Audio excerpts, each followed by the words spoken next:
Welcome to Kenton Teaches. Enjoy the video. You start by making sure you already have a form and a Sheets file in the same account.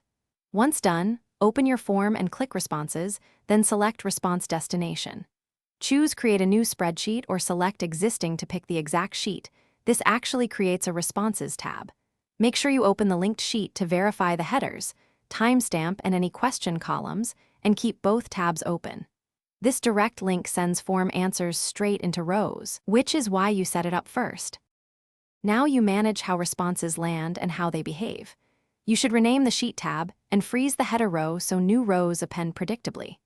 Make sure your form questions are set required or use response validation for numbers, emails, or lengths so the sheet receives consistent data. Once that's stable, consider app script or add-ons if you need to copy answers to other tabs, split full names into columns, or trigger emails. Make sure to test one submission so you can adjust columns. Finish by running a few test submissions and watching the sheet update in real time. Confirm timestamps and check that any formulas referencing response columns still calculate correctly. When ready, share the form or sheet with collaborators, granting view or edit access carefully so nobody overwrites headers.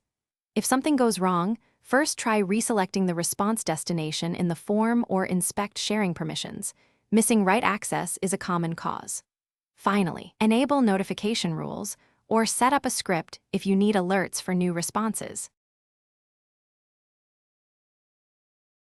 Thanks for watching. Please subscribe if this video was helpful.